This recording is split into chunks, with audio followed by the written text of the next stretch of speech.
কি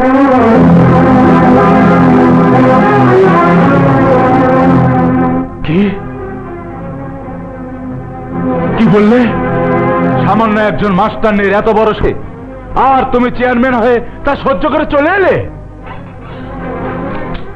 আরে দোস্ত, তুমি সেইখানে থাকলে তুমিও কিছু কইবার পারতা না। যাই বলো, দ্যাট মাস্টারনি একজন জাদ্রেল মহিলা, নয়তো চেয়ারম্যানের গালে চর। বিশাল ব্যাপার। হ্যাঁ, এমন সাহসী জাদ্রেল মহিলা জীবনে দেখিনি গো। একেবারে যাকে বলে মিলন শতদল যৌবন সরসিনী। আমার যদি শক্তি থাকতো, মা কালী, মা কালী। তোর একা শক্তি না থাকতে পারে, কিন্তু আমাদের আছে। আর সেই শক্তি দিয়ে থামলে কেন বলো? কাজটা শুরু করব কিভাবে তাই ভাবছি। রেহানা, তুমি জানো চেয়ারম্যান খারাপ লোক, তারপর ওদের সাথে এরকম আচরণ করা উচিত হয়নি। তুমি যাই বলো, আমি কোনো অন্যায় দেখলে চুপচাপ থাকতে পারি না। আহা, তুমি কেন বুঝতে পারছো না? তুমি একজন মেয়ে মানুষ, আর মেয়ে মানুষদের ধৈর্য ধরে থাকতে হয়। হ্যাঁ, ধৈর্য ধরে থাকতে হবে। শোনো, মেয়েদের আঁচল গুটিয়ে ঘরে বসে থাকার দিন শেষ হয়ে গেছে। রেহানা, আজকাল আমি লক্ষ্য করছি তুমি আমার প্রতিটি কথার প্রতিবাদ করো।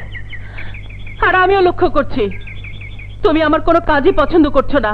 আমি যাই করি, যাই বলি, তুমি তার বিপরীত কথা বলো। আমাকে সহ্য করতে পারো না।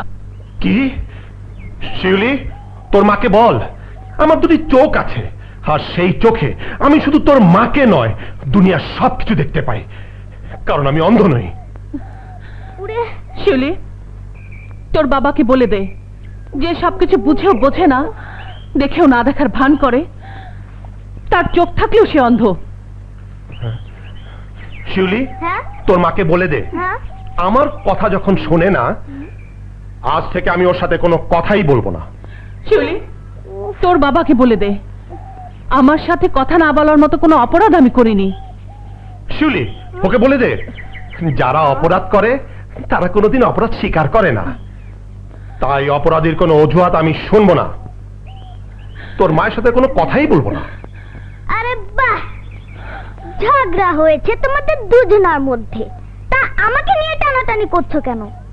তোমাদের ঝগড়া তোমরাই মিটাও, আমি শিউলি কিছুই জানি না, বলে দিলাম। হ্যাঁ, ঠিক আছে, ঠিক আছে, খাওয়া দাওয়া রেডি আছে, খেতে এসো।